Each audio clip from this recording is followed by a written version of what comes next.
My name is Clara, I'm 21 years old, and my own sister didn't just steal my boyfriend, she placed a bet with his cousin to see how fast she could destroy my life.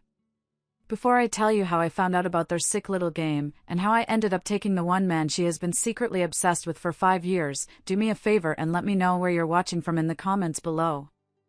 It really does help to know I'm not alone in all this. It all started on a Tuesday.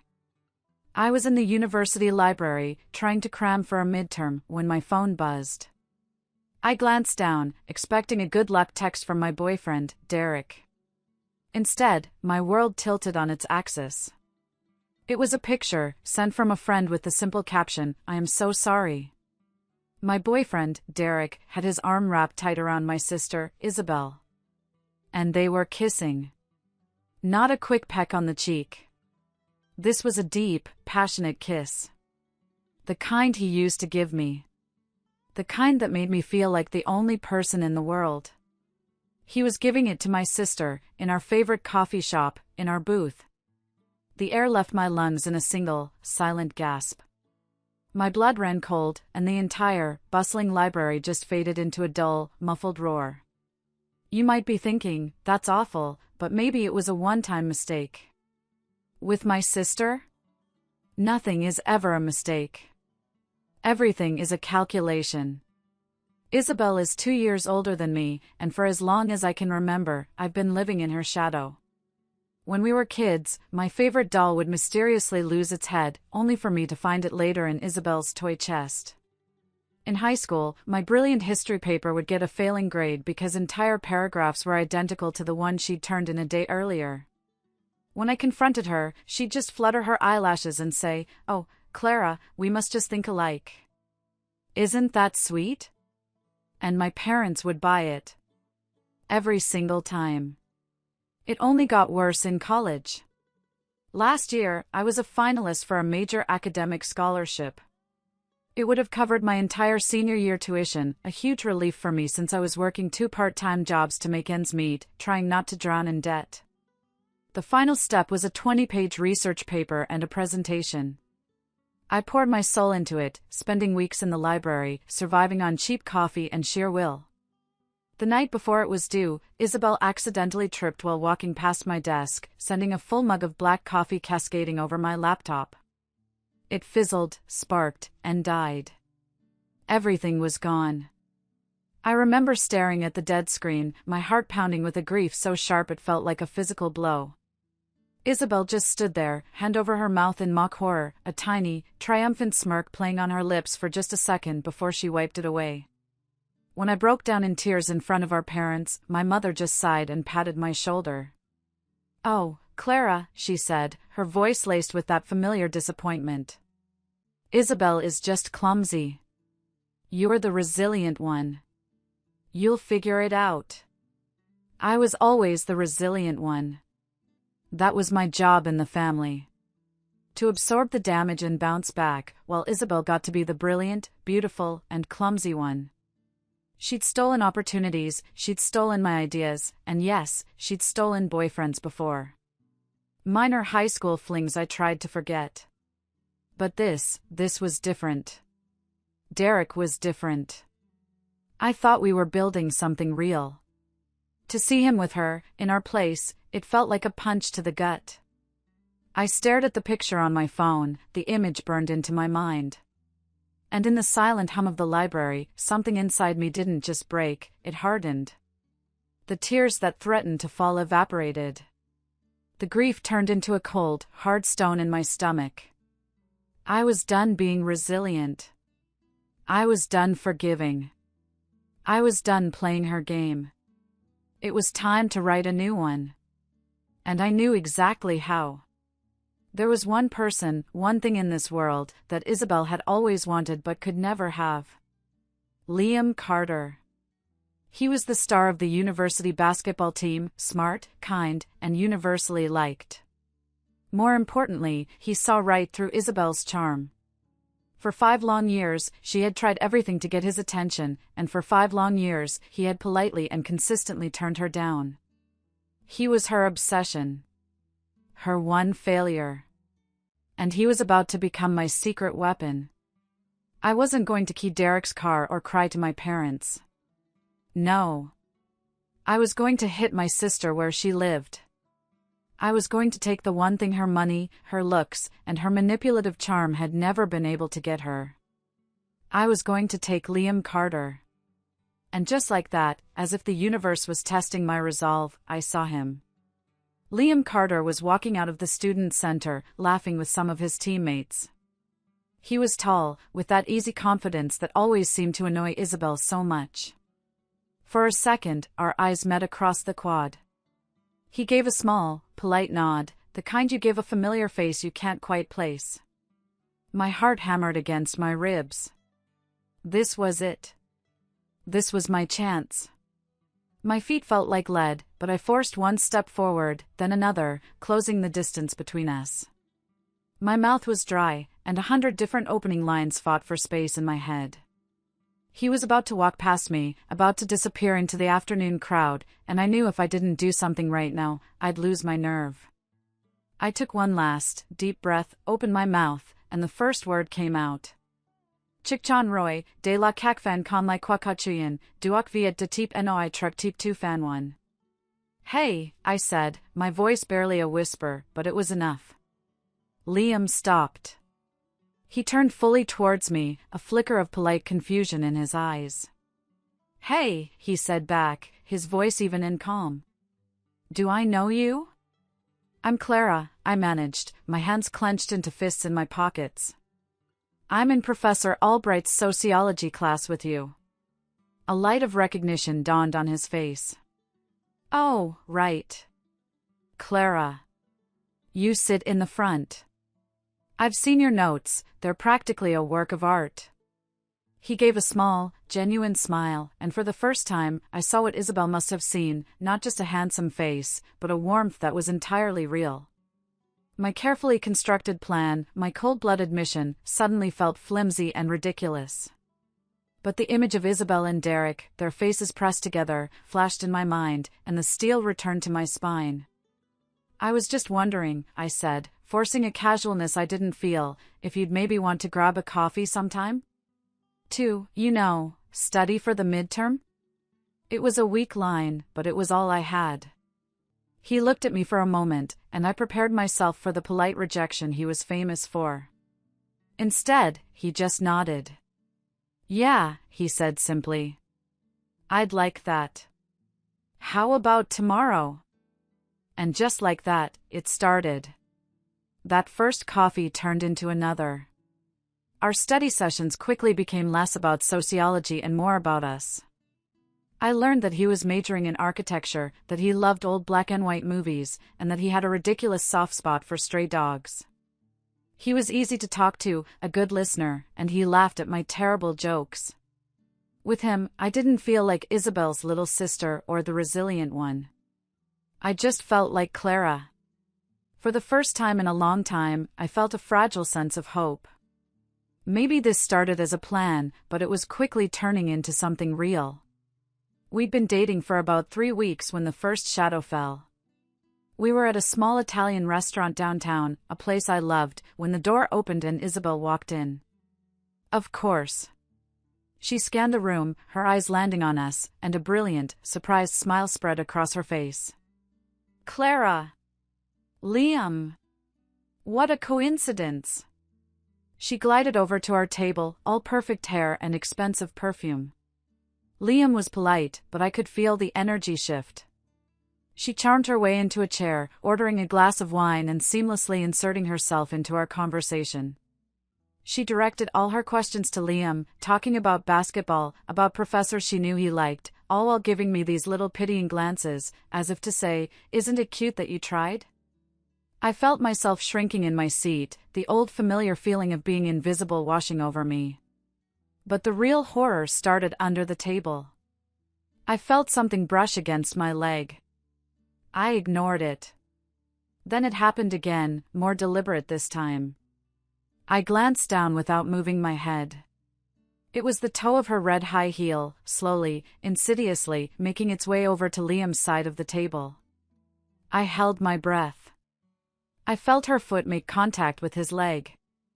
My eyes shot to Liam's face, searching for any sign, a flinch, a frown, a slight shift away from her. There was nothing. He just kept smiling, responding to one of her questions, completely oblivious. My fork clattered onto my plate. Both of them looked at me. "You okay, Clara?" Liam asked, his brow furrowed with genuine concern. "Fine," I croaked. "Just tired." The rest of the dinner was a blur. My food tasted like ash. Isabel's laughter sounded like nails on a chalkboard. I felt her foot stay there, resting against Liam's leg, a secret, triumphant claim in the dark. Did he not feel it? Or worse, did he not care? Later that night, as Liam walked me back to my dorm, I couldn't shake the cold dread. The night air felt suffocating. "You got really quiet back there," he said, taking my hand. His was warm, but mine felt like ice. I took a deep breath. "Isabel," I started, my voice tight. "She was all over you." Liam frowned, genuinely confused. "What are you talking about?" "She was just being friendly." "Friendly?" My voice cracked. "Liam, she was touching your leg under the table the entire time." He stopped walking and looked at me, a look of disappointment on his face. "Clara, come on," he said, his voice gentle but firm. My leg was probably just bumping the table leg. It's an old, wobbly table. And you know how she is. It's just sister drama. Don't let her get in your head. Sister drama. The words hit me harder than a slap. He didn't believe me. He saw exactly what my parents saw, a dramatic, overly sensitive little sister, and a charming, clumsy older one. I felt the hope I had been carefully nurturing wither and die inside me. I was completely and utterly alone in this. And for the first time, I realized my plan might not just fail, it might end up destroying me. I spent the next 2 days in a fog of misery. Liam's words, sister drama, echoed in my head on a loop. Every time he texted, I felt a fresh wave of despair. Was I crazy? Was I so used to Isabel's manipulations that I was seeing them where they didn't exist?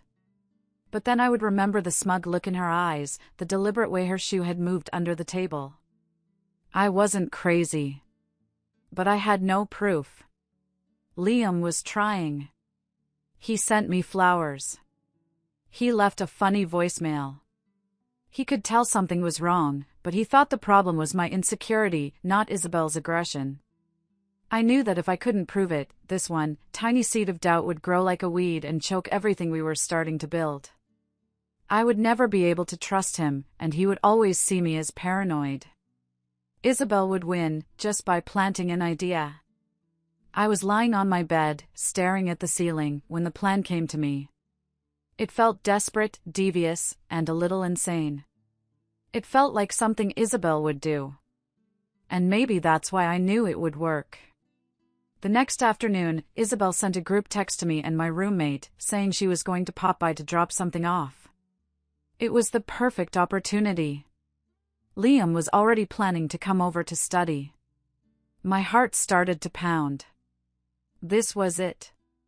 When Liam arrived, I acted as normal as I could. We laid our books out on the coffee table in the small living area of our dorm suite. A few minutes later, Isabel breezed in, carrying a shopping bag. "Just dropping off that book for you, Jess," she chirped to my roommate before her eyes landed on Liam. "Oh, Liam. Didn't know you'd be here." The fake surprise in her voice was sickeningly sweet. My hands were trembling. I put my phone on the bookshelf, propped up against a stack of books, as if I'd just set it there. I hit the voice memo record button, the screen discreetly dark. "You know what," I said, forcing a yawn. "I am so drained. I need more coffee. I'm going to run down to the campus cafe. Can I get you guys anything?" They both said no. Liam gave me a slightly worried look. "You sure you're okay?" "Just tired," I said again, the lie tasting bitter in my mouth. I'll be right back. Walking out of that room was one of the hardest things I've ever done. My entire future felt like it was hanging in the balance, resting on what would happen in the next 10 minutes. I didn't go to the cafe. I went to the end of the hall, sat on the floor by the window, and stared at my watch. Every second felt like an hour. My imagination ran wild. What if he was charmed by her?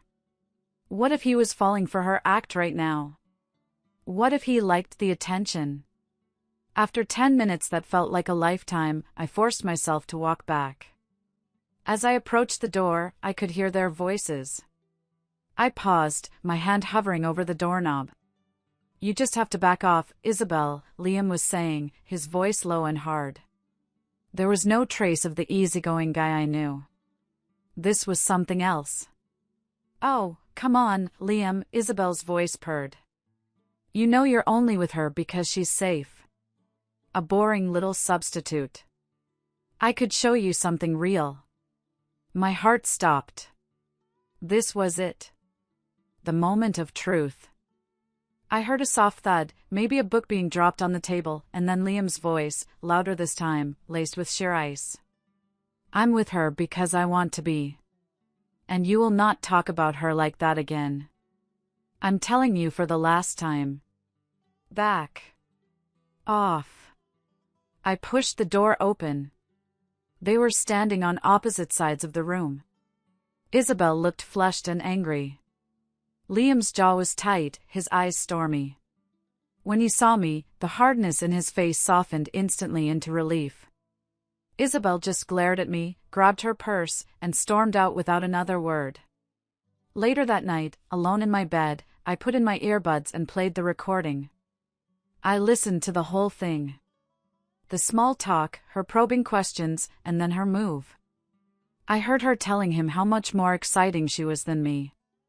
I heard her say, "You know, Clara has always been the second best, the backup plan." Then I heard him cut her off. I heard the scrape of a chair as he stood up, moving away from her. I heard him defend me, his voice unwavering. I heard his loyalty, clear as a bell. A wave of relief so powerful it made me dizzy washed over me. I wasn't crazy. He wasn't lying. He was on my side. I pressed play again, just to hear his voice, a lifeline in the darkness my sister had created. And in that moment, listening to his voice, I felt like I could breathe again. I knew he was on my side. We were in this together. If you've made it this far into my story, it would mean the world to me if you'd hit the like button and just comment the number 1 down below. It lets me know you're here with me on this journey. Your support is a bigger encouragement than you can imagine. Just the number 1. And then, I'll tell you what happened next. The next day, I asked Liam to meet me. We sat on a bench by the campus lake, and I didn't say a word. I just handed him one of my earbuds. I pressed play. He listened, his expression changing from confusion to a dark, simmering anger. When the recording finished, he pulled the earbud out and just stared at me, his eyes full of regret. "Clara. I am so sorry," he said, his voice rough. "I should have listened to you. I never should have doubted you." "It's okay," I whispered, and I meant it. "You've never had to deal with her before. I've had a lifetime of it." He took my hand, his grip tight. "Not anymore," he said, and there was a promise in his voice. "From now on, we deal with her together."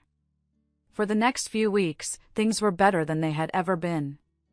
We were a team. Whenever Isabel tried to coincidentally run into us, Liam would be polite but firm, grabbing my hand and leading me away. We were united, and it felt incredible. I finally felt safe. But I should have known that a cornered snake is the most dangerous. The peace was shattered by a text from the same friend who had sent the first picture of Derek and Isabel. This time, the caption read, "You need to see this." I don't know what's going on. My stomach plummeted. It was another photo. This one was taken through the window of the library. It showed Liam and Isabel sitting at a table, close together, both of them laughing at something on a laptop screen. It was a perfectly framed, deceptively innocent picture. But to anyone who knew our history, it looked like proof of exactly what Isabel wanted it to look like, that Liam was playing both sides. My first instinct was a flash of the old, familiar panic. But then I looked at the photo again. I saw the tension in Liam's shoulders. His laugh seemed forced. This was a setup. I took a deep breath, saved the photo, and sent it to Liam with a simple message: "We need to talk." He called me instantly. "It's not what it looks like, Clara," he said, his voice urgent. "She cornered me when I was trying to work. She pulled up some stupid video and wouldn't leave until I watched it. I was just trying to be polite to get her to go away." "I believe you," I said, and the relief in his exhale was audible. "But Liam, she's not going to stop. Politeness isn't going to work. We have to do something bigger. We have to find out what her game really is." We were fighting a ghost, and the only way to win was to find out what was motivating her. The next day, I put the next phase of my plan into motion. Isabel was materialistic and obsessed with her image. She loved getting her nails done. I coincidentally booked an appointment at her favorite salon at the same time as her. We sat in adjacent chairs, the hum of the nail dryers filling the awkward silence. Then, I made my move. "Oh, shoot," I said, feigning panic. My phone just died, and I completely forgot I was supposed to call my dad back about the car insurance. "Can I please borrow yours for just a second? It's an emergency." Isabel hesitated, her eyes narrowed with suspicion. But in public, she always played the role of the perfect, helpful sister. Refusing would look bad. With a tight smile, she unlocked her phone and handed it to me. "Make it quick." I walked over to a corner of the salon, pretending to dial. My fingers flew across her screen. I didn't go to her call log. I went to her text messages. My heart was a jackhammer in my chest. I scrolled past chats with her friends, her sorority sisters, and then I saw it. A name I didn't recognize.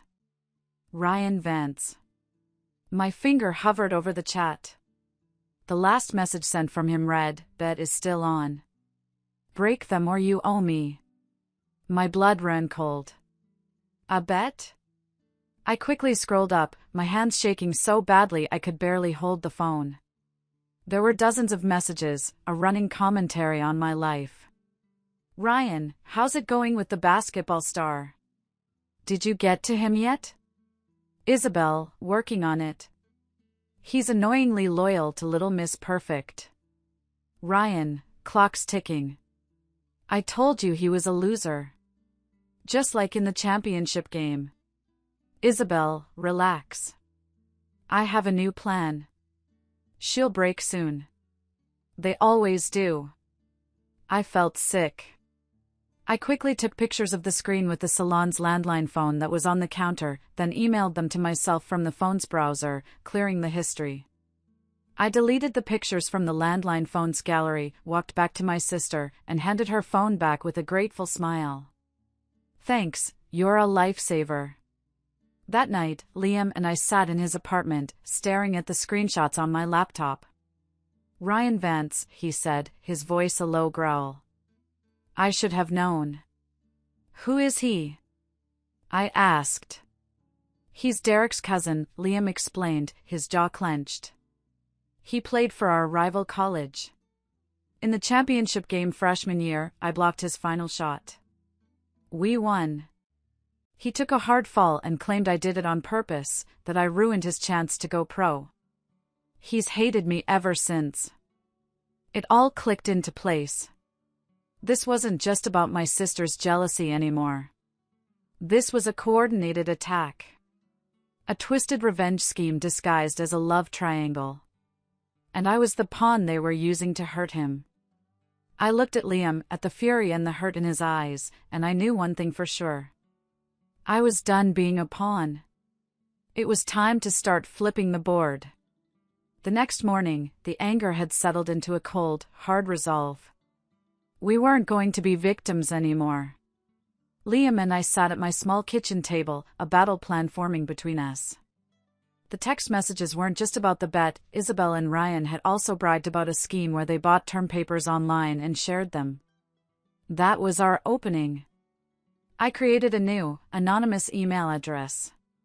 From a library computer, I drafted a carefully worded email to the university's academic advisor. The subject line was simple: concerns about academic integrity. I attached the screenshots of the messages mentioning the purchase papers, carefully cropping out anything related to me or Liam. I explained that I was a concerned student who had overheard this information and felt it was my duty to report it.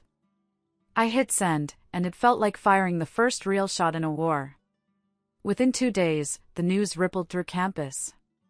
Ryan Vance had been called into a disciplinary hearing. He was a business major, and a formal cheating investigation could get him expelled and ruin his future career prospects. He went quiet.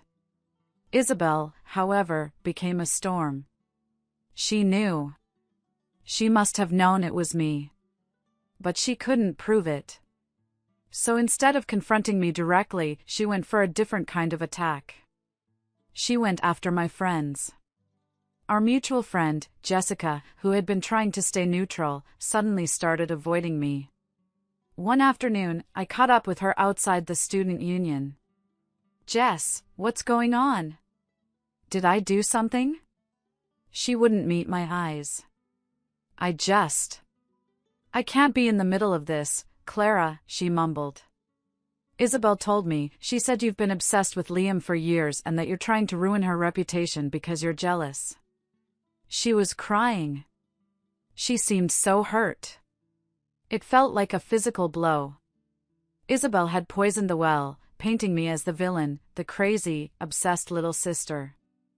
I felt a profound sense of loneliness wash over me. "Jessica," I said, my voice steady despite the tremor in my hands. "You've known me my whole life. Do you really believe that?" She just shook her head and walked away, leaving me standing there, completely alone. The pain of that moment was sharp, but it clarified everything. Isabel wouldn't stop until she had stripped away everything from me, my boyfriend, my friends, my reputation. She wanted to isolate me and leave me with nothing. The final confrontation happened that Friday. I was walking across the main quad to meet Liam after his practice. It was a beautiful, sunny afternoon, the campus buzzing with students. And then I saw her. Isabel was waiting for me, standing in the middle of the path like a predator. "You really think you're clever, don't you?" she hissed as I approached, her voice dripping with venom. There were no fake smiles now. Her mask was completely off. "I have no idea what you're talking about," I said calmly, trying to walk around her. She blocked my path. "Don't play dumb. You ruined Ryan. You think you can just take whatever you want? You think you can have him?" Her voice was getting louder, drawing stares from people passing by. "He was never yours to have, Isabel," I said, my voice low. "He would have been," she shrieked. "If it wasn't for you. You're nothing. You're a needy, second-best version of me, and he'll realize it soon enough." Just then, Liam came up behind me. "Is there a problem here?" he asked, his voice calm but with a hard edge. Isabel's eyes lit up with a wild, desperate fire. This was what she wanted. An audience. "There's no problem," she purred, turning her attention to Liam. "I was just telling my sister how happy I am for you both." And then she did it. In one swift movement, she lunged forward, grabbed the collar of Liam's jacket, and pulled him into a kiss. It was violent, clumsy, and utterly desperate. For a split second, the world froze. Then, just as quickly, Liam reacted. He didn't just push her away, he shoved her, hard. She stumbled back, losing her balance and landing awkwardly on the grass. "What is wrong with you?" Liam shouted, his voice echoing across the quad. He looked at her with pure, undiluted disgust. I looked around. The world had come back into focus, and at least a dozen students had their phones out, recording. I saw Jessica standing in the crowd, her hand over her mouth, her eyes wide with shock and realization. Isabel scrambled to her feet, her face a mask of humiliation and fury. She looked at Liam, then at me, then at the sea of phones pointed at her. She let out a choked sob, turned, and ran. I just stood there, next to Liam, watching her go. I didn't feel triumphant. I didn't feel happy. I just felt quiet. The first shot had been fired, and the war had just gone public. By that evening, it was everywhere. The video of what was now being called the quad kiss was the top post on every campus social media page. The captions were brutal: sister sabotage, kiss of desperation, department princess publicly rejected. For the first time in her life, Isabel wasn't the one controlling the narrative. The video was undeniable proof of her aggression and Liam's rejection. Her carefully crafted empire of popularity began to crumble. The next morning, Jessica showed up at my door, her eyes red and puffy. "Clara, I am so sorry," she whispered, tears streaming down her face. "I was so stupid. I should have trusted you. Can you ever forgive me?" I just nodded, and we hugged. It wasn't perfect, but it felt like a small piece of my world had been put back right. The real phone call, the one I had been both dreading and expecting, came that night. It was my mother. "Clara, what have you done?" she began, her voice tight with panic. "Your sister is a complete mess. She won't come out of her room. She says you and that boy have conspired to ruin her life, that you're spreading vicious rumors." I took a deep breath. The old me would have apologized, would have tried to smooth things over. But the old me was gone. "Did she tell you about the kiss, Mom?" I asked, my voice cold and calm. "Kiss? What kiss?" "The one she forced on Liam in front of half the university. It's online." "Go look," I said. "Then you can tell me who is ruining whose life." There was a stunned silence on the other end. Then, her voice, smaller now. "Even so, Clara, she's your sister." "No," I said, and the word felt sharp and clean in my mouth. "She's your daughter. I'm just the person you expect to forgive her. I'm done with that job." I hung up before she could reply. It was the first time in my life I had ever hung up on her. It was terrifying, and it was liberating. I thought that might be the end of it. I thought Isabel might finally retreat, lick her wounds, and leave us alone. I was wrong. Her final move was her most vicious yet. 2 days later, Liam received a formal email from the Dean of Students. The subject line: official notice of harassment complaint. My blood turned to ice as we read it together. Isabel had filed a formal complaint against him. She claimed he had been emotionally manipulative, that he had led both of us on, and that his public rejection of her was an act of calculated verbal intimidation designed to humiliate her. She was twisting the narrative, painting herself as the victim and him as the predator. This was no longer about social standing. This could get him suspended. This could affect his scholarships. This was an attempt to destroy his future. "I might need a lawyer," he said quietly, staring at the screen. The confidence I had seen him carry so easily was gone, replaced by a deep, weary fear. "No," I said, my own fear solidifying into anger. "No. She is not winning this. We have the truth." That night, we didn't sleep. We prepared for battle. We printed out every text message between Isabel and Ryan Vance. We saved the audio file of her propositioning him onto a USB drive. We downloaded the viral video of the kiss from 3 different angles. We created a timeline of every event, from the spilled coffee on my laptop to the complaint he now held in his hands. We laid out every piece of evidence, every lie, every manipulation. The next morning, we walked into the administration building. We didn't have an appointment, but we didn't need one. We walked straight to the dean's office. Liam held my hand, his grip like iron. I held our folder of evidence against my chest like a shield. When the dean's assistant tried to stop us, Liam's voice was firm. Dean Miller needs to see us. It's in regards to the harassment complaint filed against me by Isabel Parker. The dean must have overheard, because his door opened a moment later. Mr. Carter? Ms. Parker? It's Ms. Parker's sister, Clara, I corrected him. And we'd like to submit a counter-report. With documentation.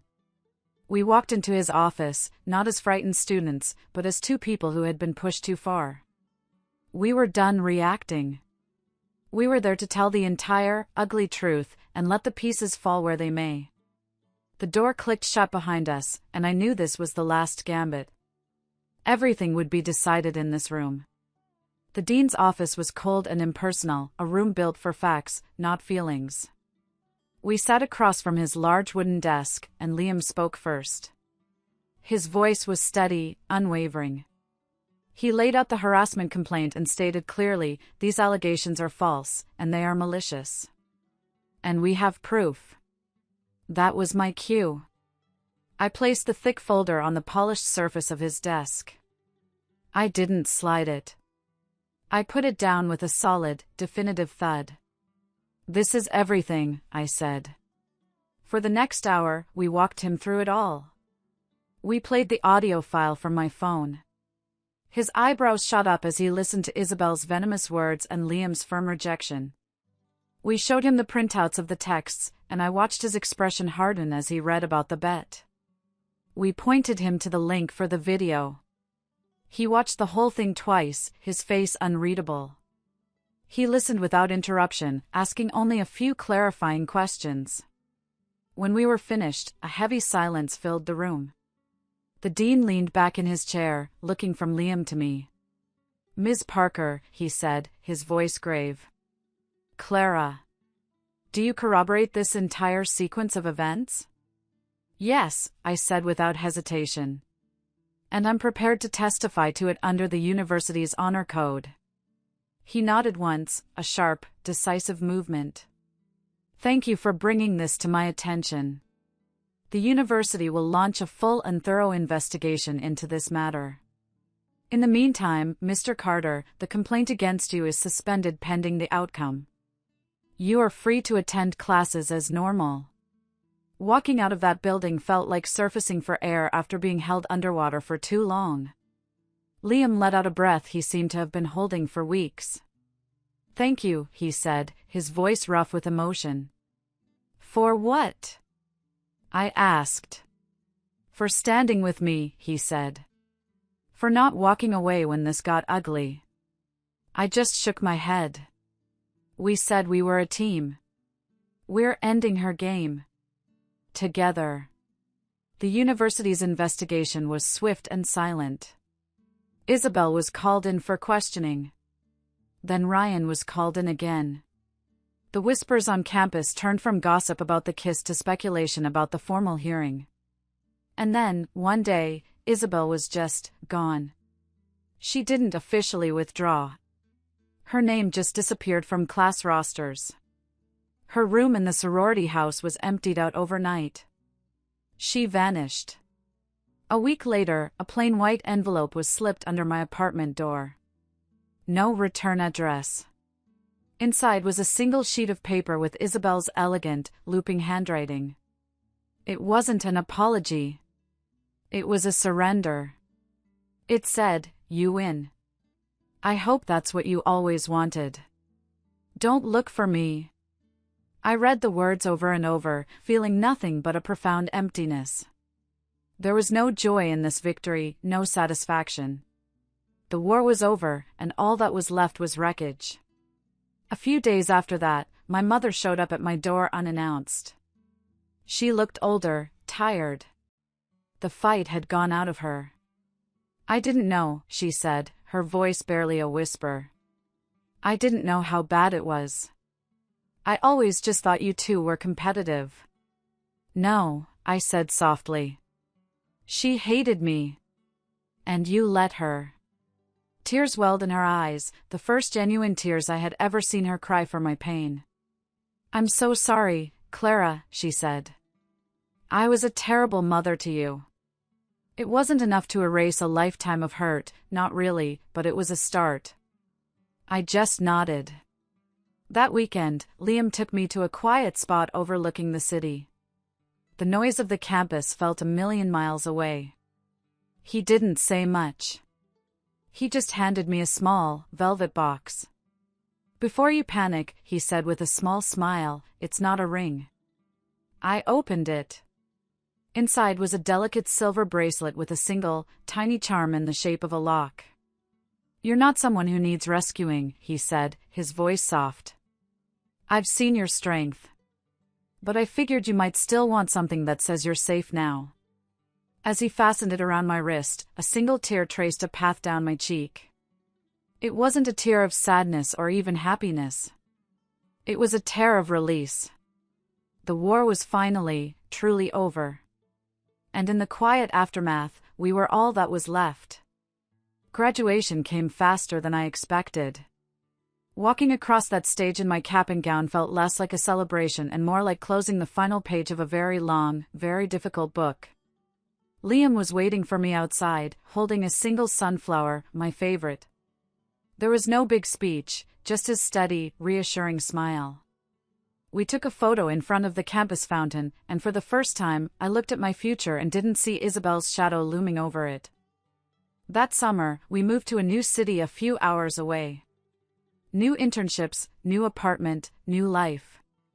While packing up my old room, I found a dusty box tucked away in the back of my closet. It was filled with old things from my childhood with Isabel, faded friendship bracelets, silly drawings we'd made, a diary with her entries on one side and mine on the other. I held it for a moment, feeling the weight of all those years, and then I walked it to the dumpster and let it go. It wasn't about hate anymore. It was about making space. Life settled into a peaceful rhythm. We worked, we explored our new city, we built a life that was quiet and simple and entirely ours. One afternoon, I received a postcard in the mail. The picture was of a desert sunset in New Mexico. There was no return address, just 2 words in that familiar, elegant script, still breathing. I stared at it for a long time, then slipped it inside a book on my nightstand. Some stories don't need a neat and tidy ending. Sometimes, just knowing the other person is finding their own way to breathe is enough. The following year, Liam came home one evening holding an application packet. I'm thinking of going for my master's in architecture, he said, a nervous excitement in his eyes. You should, I smiled. You'd be amazing. The thing is, he said, hesitating. The best program, it's in Chicago. A different city, a long way away. The old Clara would have panicked, would have seen it as a threat. But I wasn't her anymore. Will it make you happy? I asked. Yeah, he said. It really will. Then you have to go, I said simply. We're not tied to a zip code, Liam. We survived a war together. I think we can handle a little distance. The relief on his face was all the confirmation I needed. Our love wasn't about possession or proximity, it was about freedom and the choice to return. A few weeks after he left, one last piece of the past arrived. It was a formal letter from Northwood University. It was a final notice, informing me as a concerned party that their investigation had concluded. Isabel Parker had been officially expelled for academic fraud and filing a false report. It was the official, bureaucratic end to a deeply personal war. I folded the letter and put it away. It was closure, at last. Sometimes I still think about her. I wonder what she's becoming, out there in the desert. People say you can't heal in the same place that broke you. Maybe that's why she left. And maybe that's why I stayed. I didn't need to escape my past anymore. I had reclaimed it. Tonight, as I'm telling you this, I'm sitting in the apartment that is mine alone. It's quiet. Liam and I talk every night, and I'm flying out to visit him next weekend. But this space, this peace, this belongs to me. Looking back, I realized the victory wasn't getting the guy or winning the fight. The real victory was in that moment I chose to fight back. It was in learning that I didn't have to be the resilient one anymore. I could just be me. Flawed, forged in fire, and finally, completely free. Thank you so much for listening to my story all the way to the end.